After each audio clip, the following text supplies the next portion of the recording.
Amém. Estamos falando sobre ciclos e nesses dias de primícias eu gosto muito de falar para a igreja, né? Falar para a nossa igreja, mas vocês que nos visitam, pastora, vão recebendo aí. Amém? Ciclo fala de um processo que tem início, tem meio e tem fim. Patrick mais cedo leu o texto de Eclesiastes, onde quando nós falamos sobre ciclos, Eclesiastes, se você ler Eclesiastes, você vai entender sobre ciclos.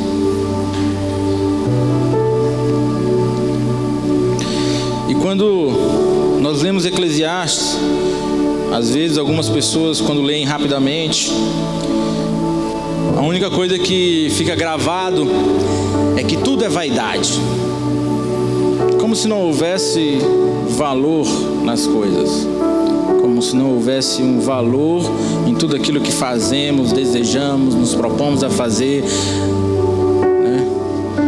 Por tudo ser vaidade, muitas vezes nós negamos até algo que Deus está nos entregando. Não, mas isso é vaidade, não é verdade? Eclesiastes ele vai traçar de que não há nada novo debaixo do sol. Não há nada novo dentro de um processo na qual o homem vive. Deus estabeleceu os tempos, as eras. Deus estabeleceu e ordenou através de ciclos. Foi a maneira de Deus dar ordem às coisas. Então, todo o ciclo que você está inserido, sem a presença de Deus nesse ciclo, aí você pode dizer, tudo é vaidade. Vou repetir. Todo ciclo que você está inserido e Deus não está inserido contigo nele, aí você lê Eclesiastes e você vai entender, tudo é vaidade.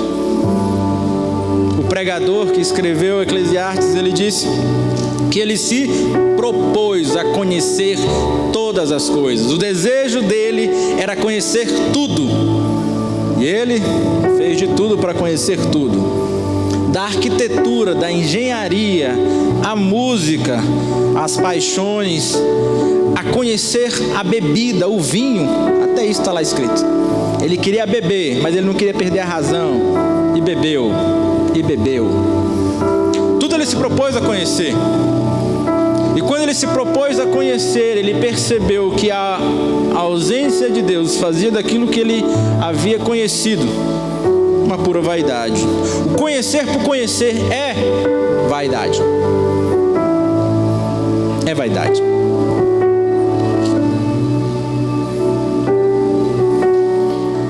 Então ele fala sobre a sabedoria, o prazer, o álcool, realizações humanas, grandes riquezas, sexo.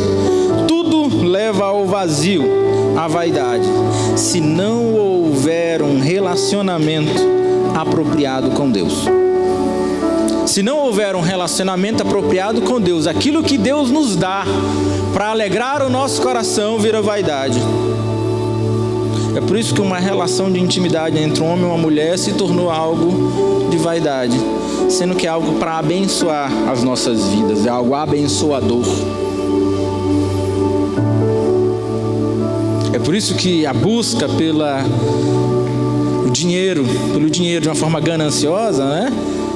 Ele se tornou vaidade, sendo aquilo que supre as nossas necessidades, desejos e vontades. Algo que supre as minhas necessidades, os meus desejos, a minha vontade de ir na praia, e você tem dinheiro para ir, isso é de Deus, meu irmão. Mas quando você busca isso, sem ter um relacionamento devido com Deus, isso é vaidade. Ou seja, sai de um lugar de bênção para um lugar de vaidade. Olha a loucura na cabeça de Salomão. Um homem que tinha 700 mulheres e 300 concubinas. Olha a loucura procura do coração de um homem. E aqui eu falei de Salomão, mas é o coração humano, que tem a capacidade de experimentar. Salomão era um homem muito sábio, Deus deu isso a ele, e a sua sabedoria dava a ele a capacidade de experimentar um número grande, imenso, de situações, de experiências, e ele tinha prazer nisso. Eu imagino Salomão como um grande intelectual que tinha prazer em ver um prédio sendo construído. Ele se alegrava, ele admirava, ele contemplava. O cara fazendo o fundamento de uma casa, o fundamento da casa de Deus. Ele contemplou vendo o fundamento, como aquilo era construído. Ele contemplava e se alegrava com a música. Ele contemplava e se alegrava com as mulheres, em observar sutilezas. É interessante. E Deus deu essa capacidade a Salomão. Só que fora do relacionamento íntimo com ele percebeu que isso tudo virou uma vaidade. Vai perdendo o devido valor. Amém? E a maneira que Deus fez para dar ordem às coisas dentro de um relacionamento com Ele. Vamos aqui, para não perder o padrão, né, Patrick? Gênesis capítulo 1, versículo 1. Gênesis 1. Por que Gênesis 1? Porque se é um ciclo, o ciclo tem um começo e começa com Deus. Amém? Gênesis 1 você conhece. No princípio criou Deus. O princípio do ciclo daquele que tem um relacionamento íntimo com o Senhor é o próprio Senhor. Porque se não houver o Senhor, tudo é vaidade. Então, para dar início a um ciclo, eu começo com o meu Senhor, porque Ele é que cria. Ele criou os ciclos, Ele determinou os tempos, as eras. Foi o meu Senhor. Então, no princípio de todo e qualquer ciclo, o Senhor tem que ser o princípio. Bereshit Elohim. No princípio criou Deus os céus e a terra era sem forma e vazia, e o Espírito de Deus pairava sobre a face das águas, se movia sobre a face das águas. Isso é interessante, porque quando no princípio é Deus, quando o princípio é Deus, o Espírito Santo, ele entra em um lugar onde existe caos. No princípio das coisas, a terra era um caos. Deus foi dar início, pontapé inicial, quem estava? Deus. Quando ele dá início a um caos, dentro desse caos a Bíblia diz que o Espírito se movia.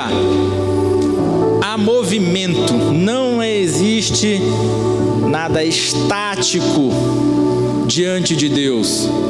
Já viu lá os judeus, lá no muro oriental, só fazendo as suas preces e balançando a cabeça, e os mullet dele aqui, eu esqueci o nome do esquema aqui, né? Grandão, para movimentar, não pode parar, e aqui o trem balançando ali, e o cara não para diante de Deus. Por quê? Porque a Bíblia diz que não pode ficar parado, não, tem que estar em movimento.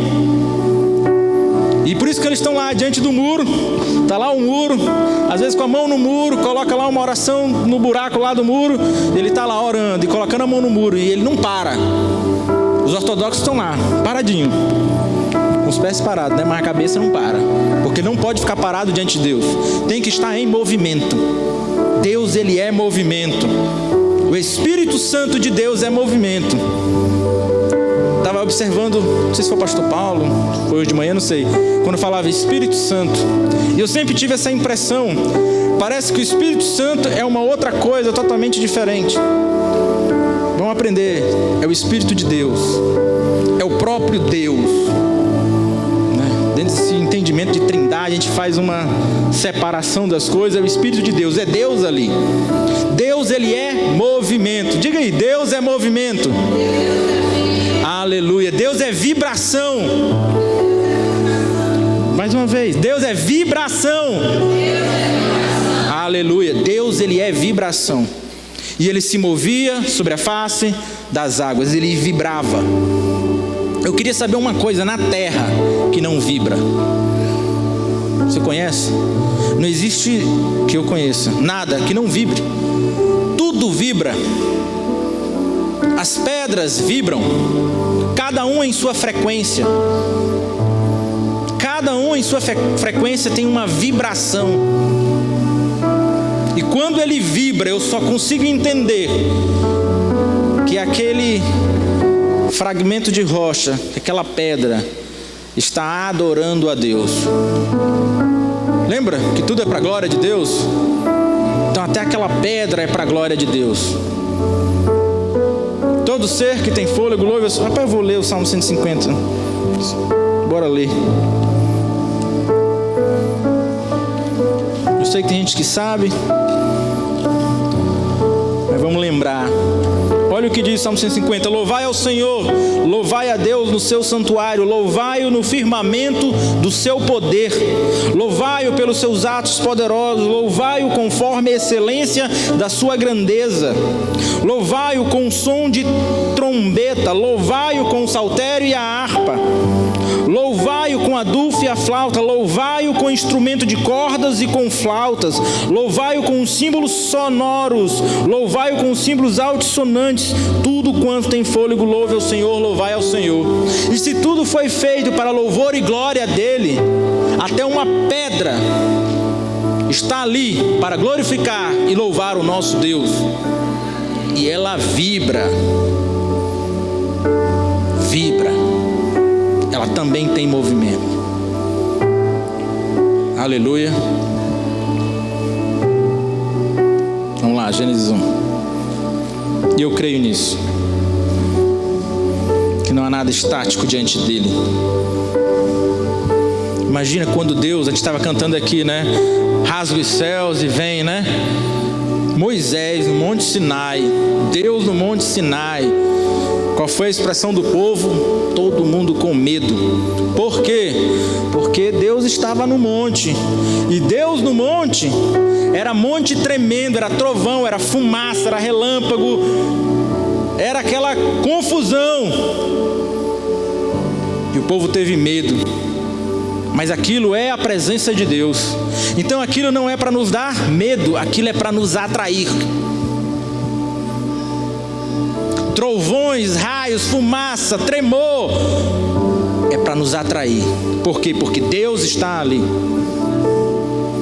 Eu ainda muito novo, lembro que morava em São Luís na época, e mãe dizia que os trovões, né, eram a voz de Deus.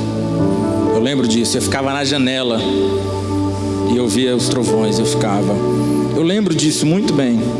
Eu pensava, é Deus falando. E eu pensava, o que Deus está dizendo?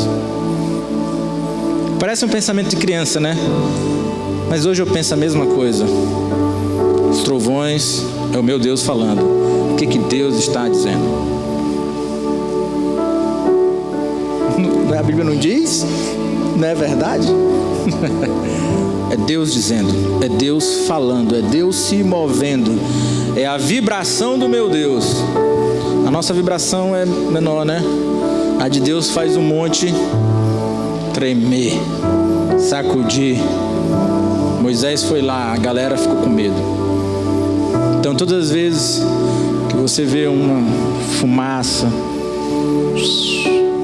trovões, é Deus, meu irmão. Não existe nada estático diante de Deus. E disse Deus, haja luz. A maneira criativa de Deus foi através de uma palavra liberada, de um som liberado. O som tem as suas ondas, existe a sua vibração. E quando Deus disse e vibrou, algo aconteceu.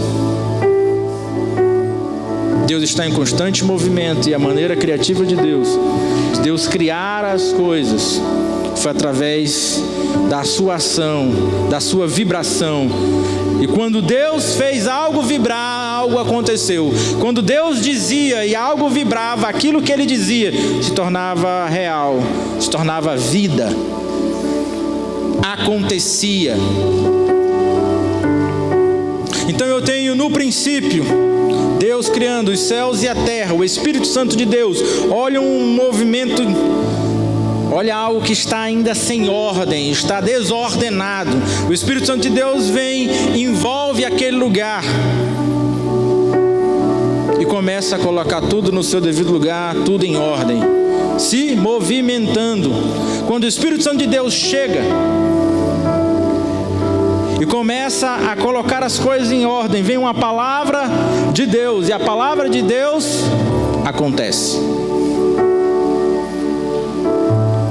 E a palavra de Deus se realiza. Amém? É a sua vida e a minha vida. Nosso Deus Criador. Quando nós permitimos que o Espírito dele, que habita em nós, se mova, se movendo em nós, Ele vai começar a colocar em ordem a nossa vida.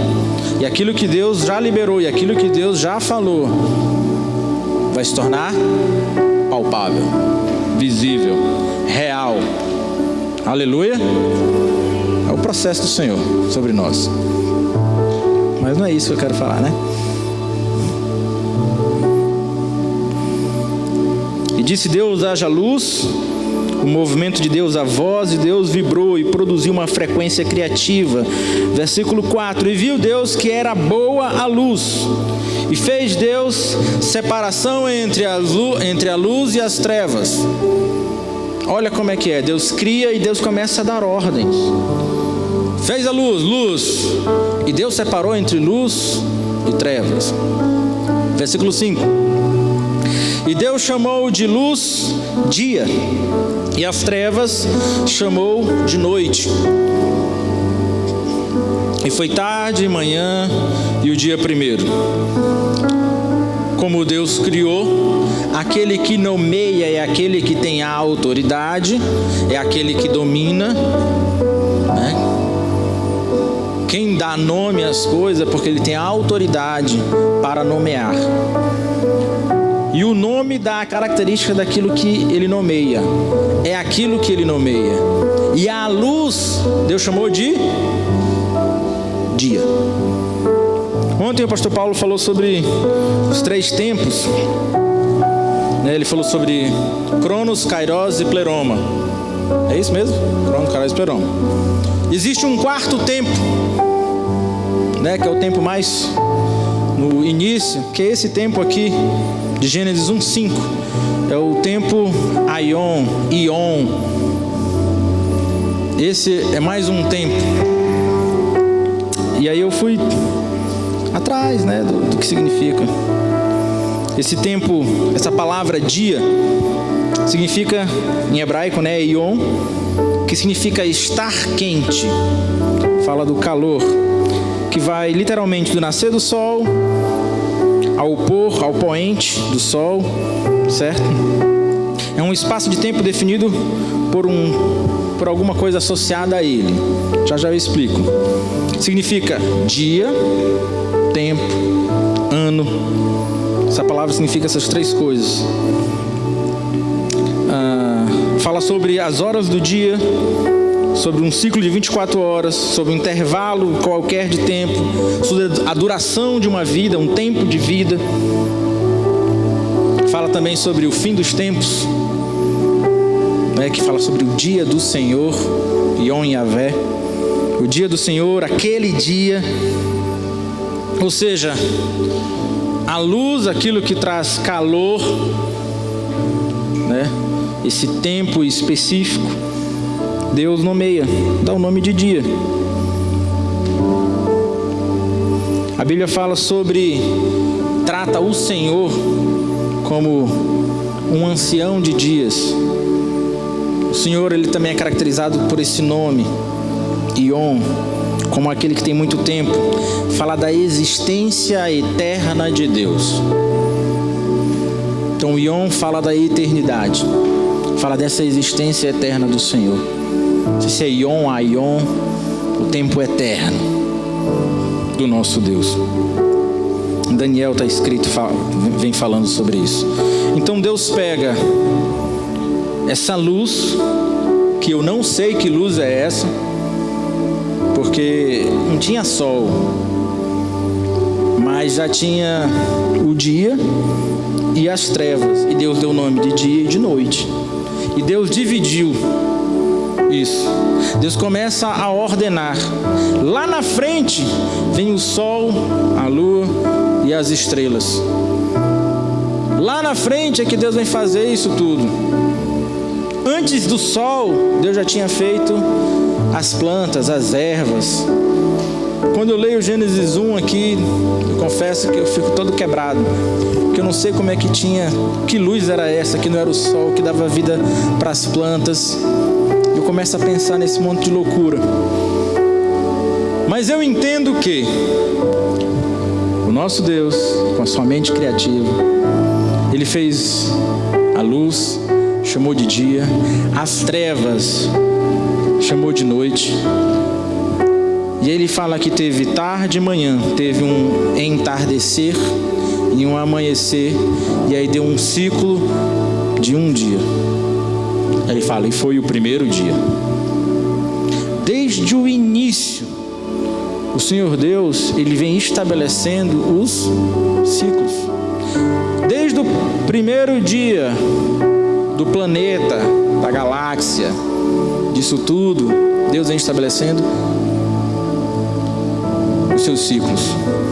A gente pode observar que tudo está em volta as estrelas estão em torno de um buraco negro.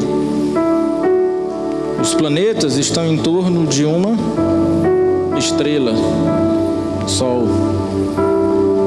Em torno do planeta tem os seus satélites. Tudo tem um eixo que vai girando, girando e girando. Nós também temos os nossos ciclos. A mulher tem os seus ciclos menstruais. Nós temos os nossos ciclos metabólicos. E tudo que nós fazemos tem esse ciclo dentro do nosso processo de desenvolvimento. E tudo isso foi pensado e elaborado por Deus. Nada está fora de Deus. Nada está fora de Deus. Então, quando o homem decide viver a sua vida independente de Deus, ele cai na sua vaidade. Ele cai no seu eu. E Salomão chama de vaidade.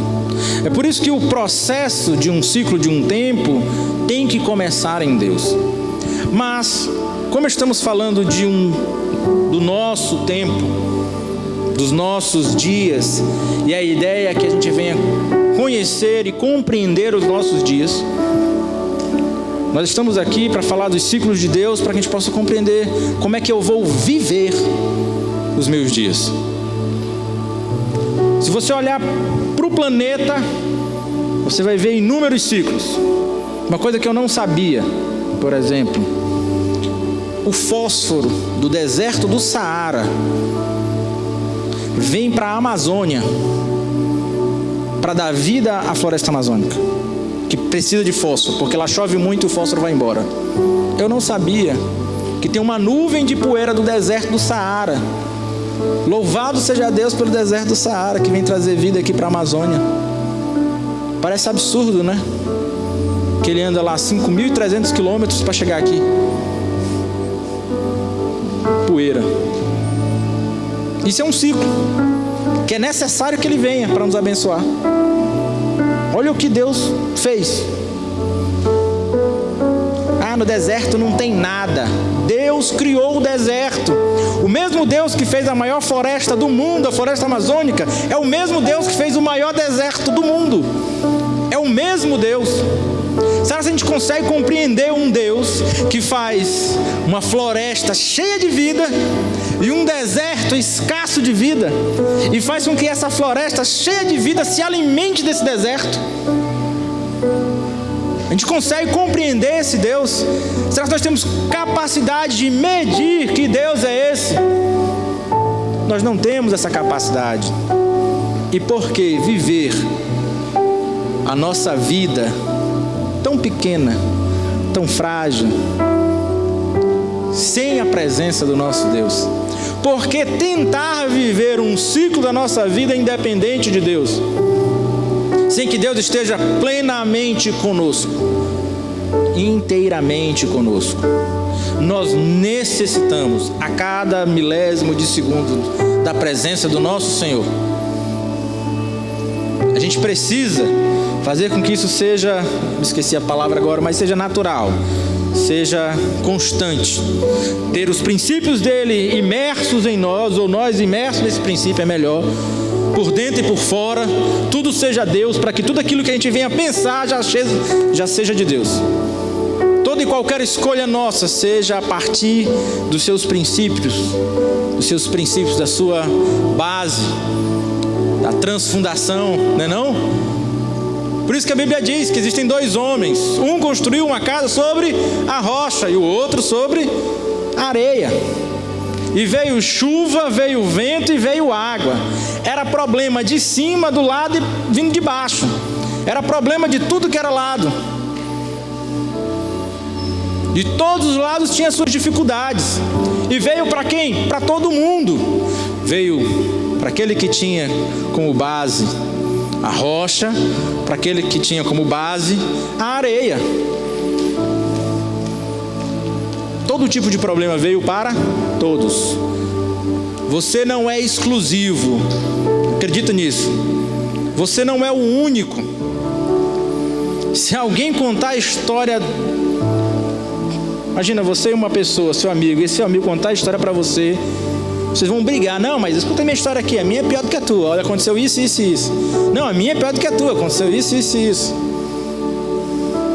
Hoje mesmo eu vi algo desse tipo, uma pessoa contando uma história, e a pessoa disse, meu Deus, eu pensava que a minha história era ruim. Eu pensava que a minha era pior. Descobriu que a pessoa que estava do lado tinha uma história mais cabulosa ainda.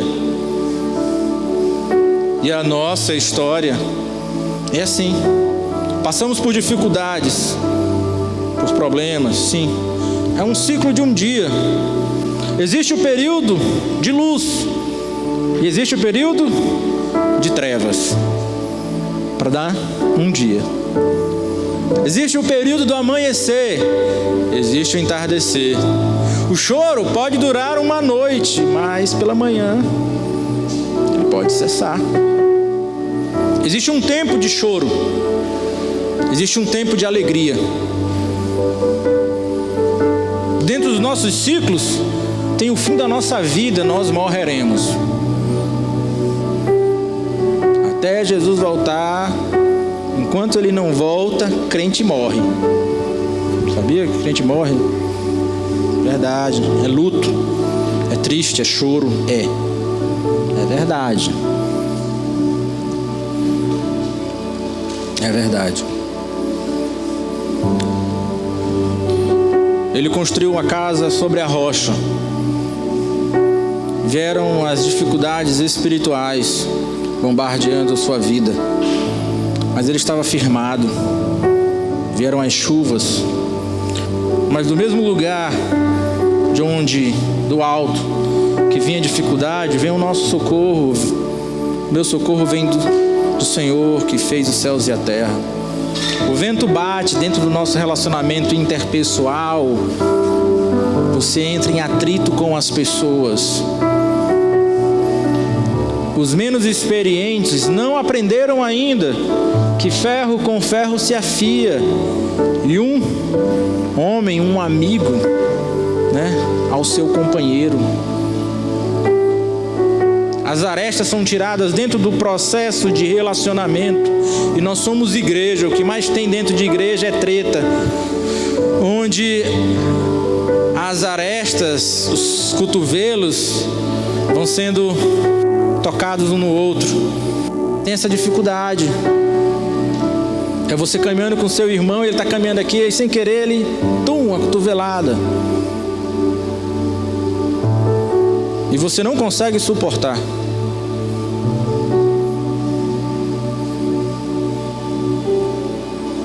Porque você não aprendeu que esse é o lugar da nossa aprendizagem, esse é o lugar onde nós vamos ser confrontados. E a Bíblia diz que nós devemos ser confrontados em amor, com espírito de brandura. Mas nem sempre a gente tem do nosso lado alguém com capacidade, com vivência, para te confrontar com espírito de brandura. Às vezes o cara confronta igual os pés da burra. Dói, e dói, todo confronto dói.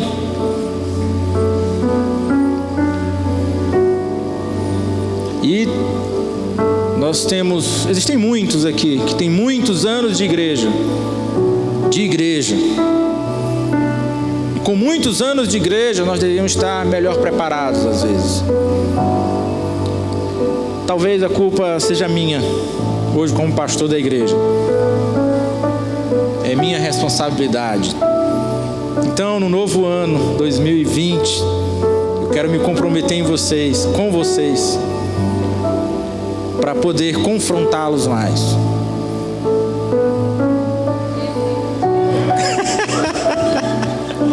Com espírito de brandura. Que Deus me dê essa graça, que eu não tenho muito. Não é verdade? Não tenho muita graça de confrontar, de chegar e dizer: irmão, olha, eu preciso melhorar no confronto. Eu não confronto. O pastor Paulo sabe. Eu acho que eu não confronto. Confronto não. Eu tenho dificuldade nisso e eu preciso. É minha responsabilidade. E esse é o lugar do treinamento. E não sou só eu, são os irmãos que estão à nossa volta. Existem muitos irmãos à nossa volta que têm vivência e a gente tem que ter a humildade de ouvi-los. E nós muitas vezes não ouvimos. Nós temos que ter essa capacidade de ouvir. De ouvir quem está ao nosso lado. E continuar amando o irmão. Não é à toa que o amor ele é sofredor. 1 Coríntios 13, ele é sofredor. Durante 24 horas nós temos dia, luz, calor e trevas. Deixa eu ler aqui. O pastor Paulo falou ontem, eu tinha anotado, e eu quero trazer vou dizer na íntegra para os irmãos. A palavra do Leonardo Moraes, no De Todo o Coração. Você não estava aqui, se você ouviu, provavelmente você esqueceu, mas quando ele falou, eu gravei e digo: cara, que isso? Olha o que ele disse para nós igreja Abapai. E você vai pegando aí. Deixa eu ver aqui.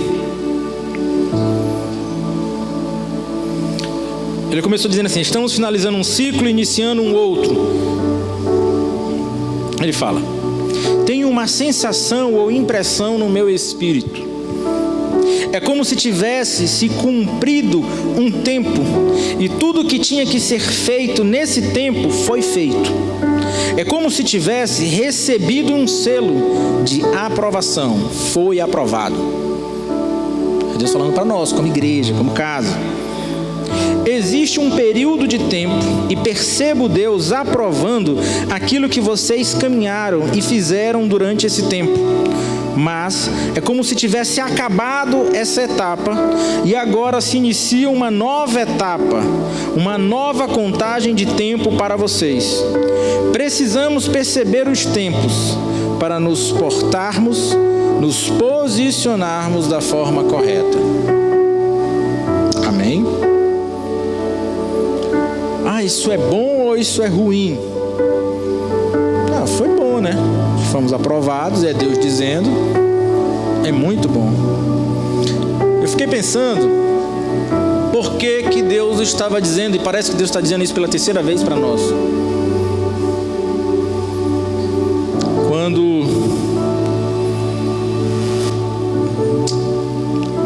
o outro irmão veio aqui, o Perão, ele veio... Não? Jessé. Veio aqui, o Jessé, ele falou entre outras coisas, mas ele Mas ele disse também: olha, vocês estão bem, continua, é isso aí mesmo,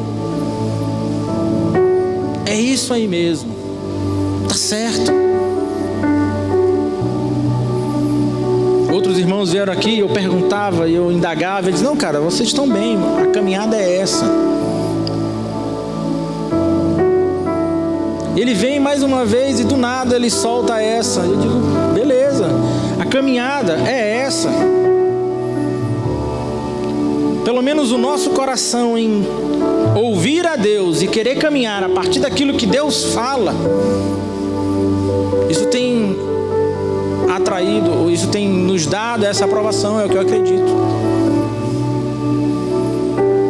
Mas às vezes parece que a gente, eu não sei se é a necessidade que nós temos de ouvir essa palavra de aprovação, de dizendo: ei, tá certo, é isso mesmo, vocês estão caminhando, tá certo. Parece que a gente deseja buscar algumas coisas, mas Deus está dizendo: cara, tá certo. O coração é esse. O coração é esse. Continuem com o mesmo coração. Permaneçam com esse coração. O nosso desejo é ouvir a Deus e obedecer a Deus. Parece simples, né? Qual é o nosso desejo? Nós queremos ouvir a Deus. Para quê? Para poder obedecer a Deus. É ouvir, é saber o que Deus está dizendo, para poder saber o que nós vamos fazer, para saber quando fazer, o como fazer. E são indagações constantes. Pelo menos eu me pergunto sempre, né? É o que, quando e como. O que, quando e como. Ah, Jéssica, mas isso tudo está voltado para o fazer. Antigamente nós ouvimos muito, e isso é real, é o ser. Então, a partir daquilo que somos, o que devemos fazer? A partir daquilo que somos, nós vamos fazer aquilo que Deus quer que nós venhamos fazer. Quando e como? Quando eu devo fazer aquilo que eu devo fazer? Como eu devo fazer? Isso tudo está inserido num processo de tempo.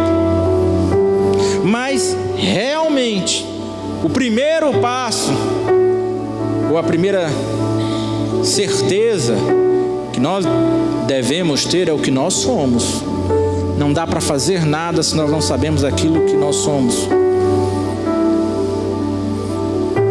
Então, a partir daquilo que eu sou, eu devo pensar aquilo que eu vou executar.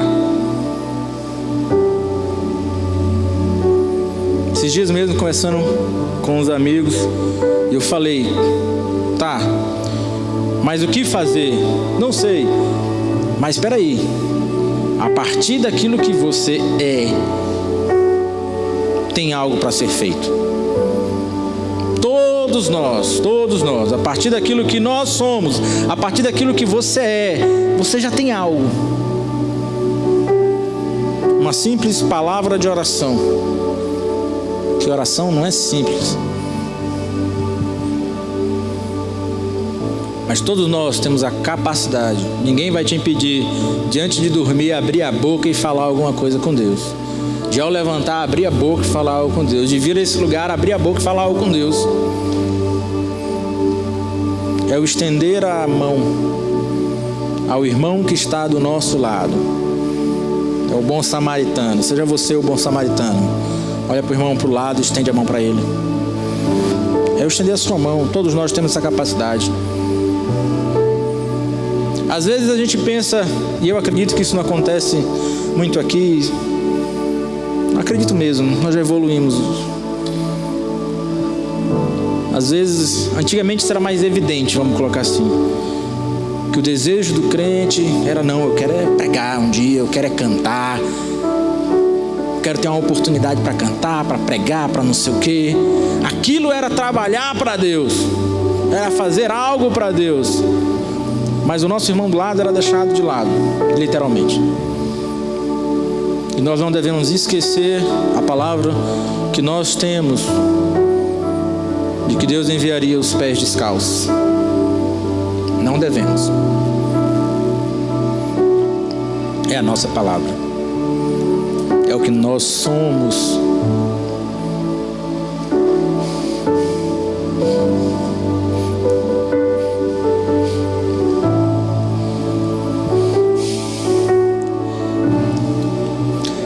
Amém. Nós somos a Igreja Abapai. Lugar onde nós buscamos conhecer a esse Deus que é Pai. Onde nós devemos aprender a sermos filhos. Onde os filhos de Deus virão a esse lugar. E Ele deve encontrar aqui aqueles que estenderão as mãos. É o que nós somos. E a gente deve começar por aquilo que somos. Se estamos perdidos no que fazer, no como fazer, vamos começar por aquilo que somos. Vamos dar continuidade a isso. Deus vai falar na caminhada.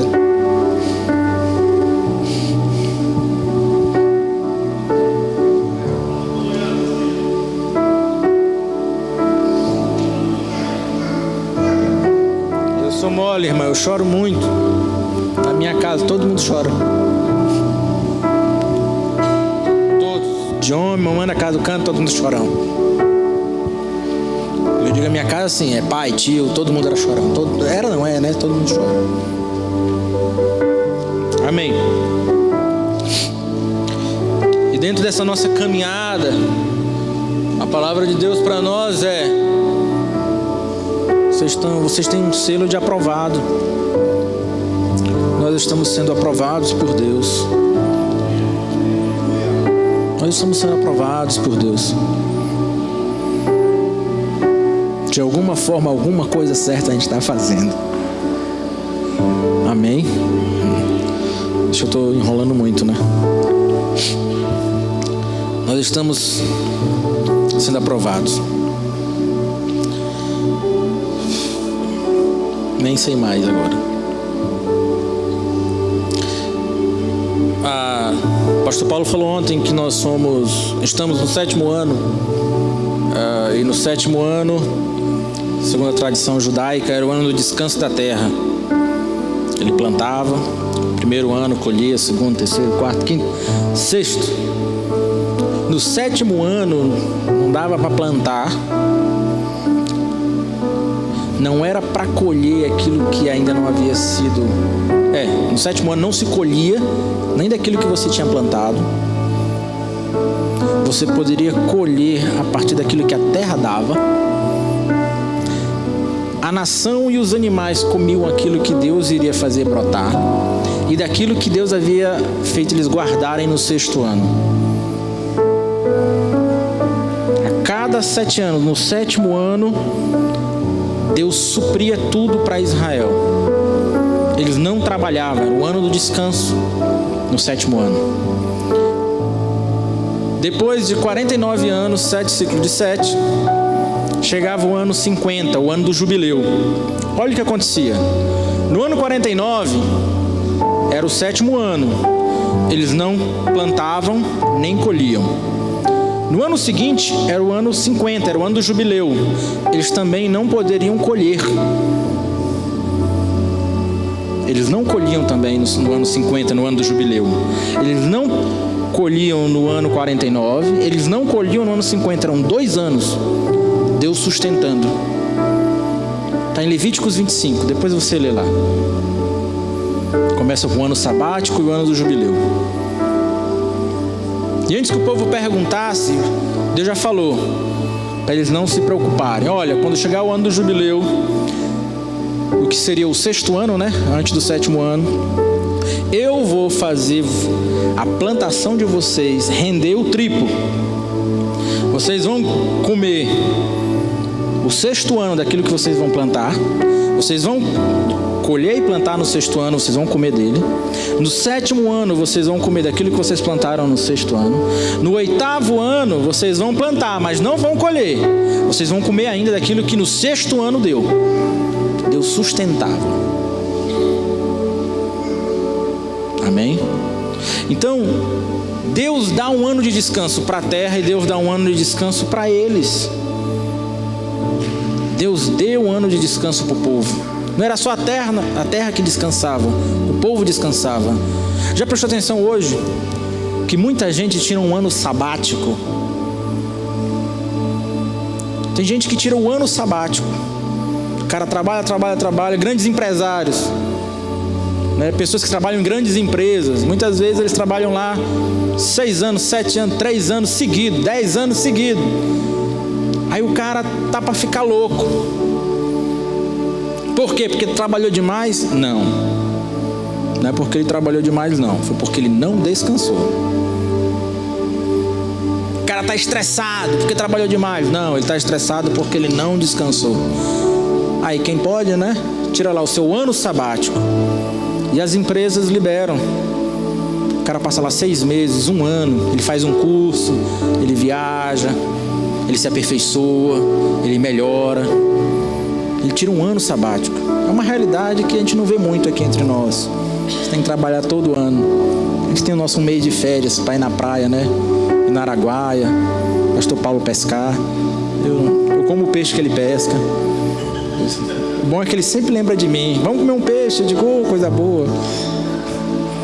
Teve uma vez que foi muita arraia. Eu digo, não tinha peixe não, era só arraia.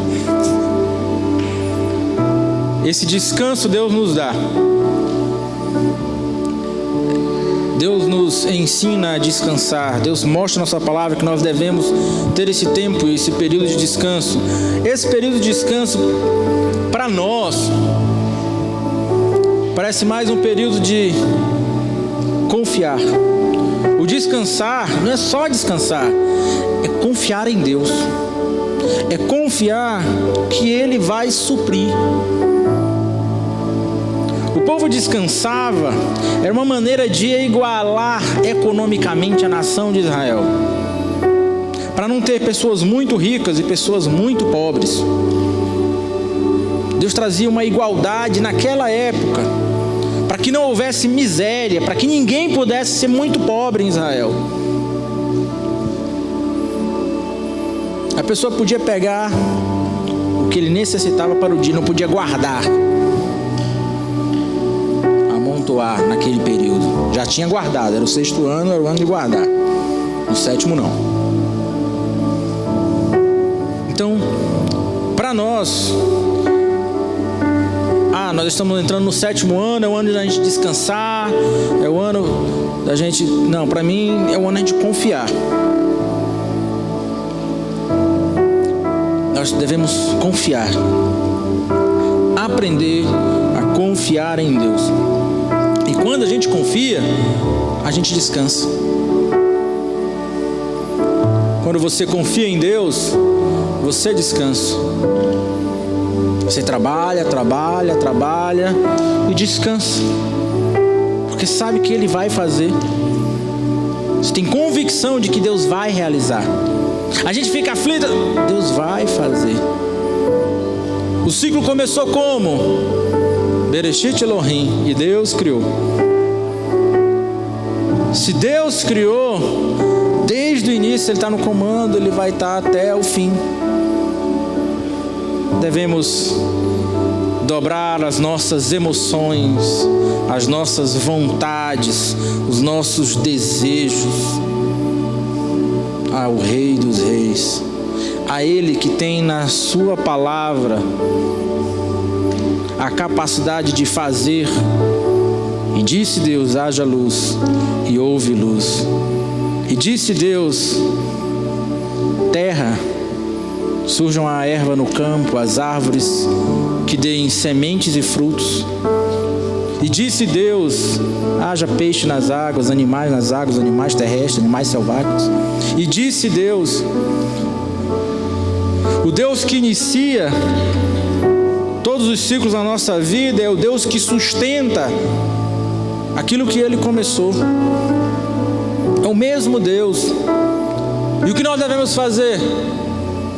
Confiar e descansar. E o selo dele é de aprovação. Por quê? Porque o nosso coração continua o mesmo. Ouvir a sua palavra e obedecer. Ouvir a sua palavra e obedecer.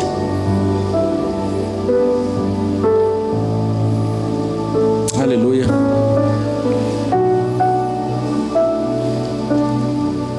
Amém. Eu vou ficar por aqui. Vamos cantar, adorar e orar a Deus.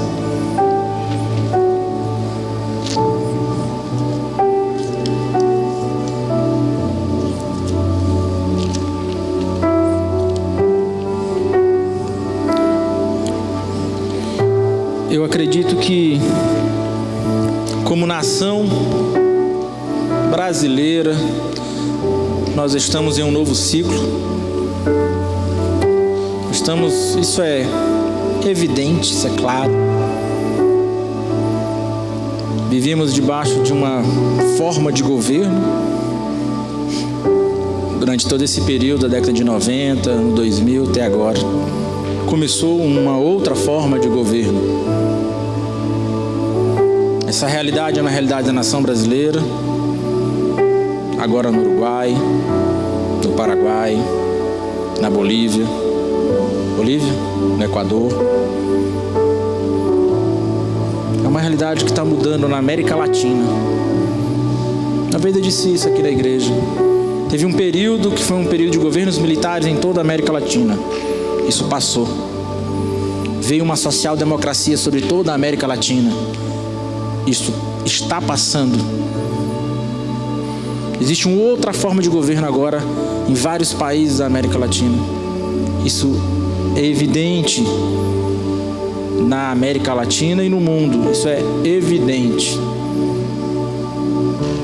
Como nação, estamos em um novo ciclo. Como igreja, por aquilo que Deus está dizendo, nós certamente estamos também em um novo ciclo. E você que está inserido nesse lugar, você também está em um novo ciclo. Deus está nos dando a oportunidade de caminharmos, talvez agora com mais consciência,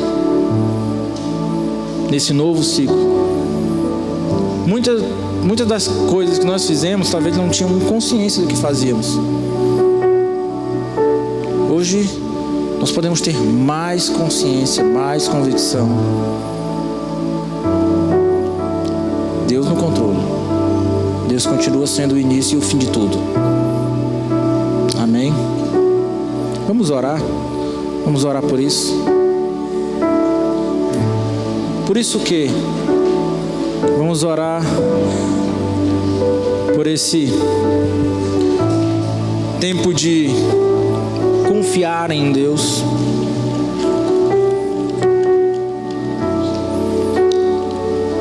Um ciclo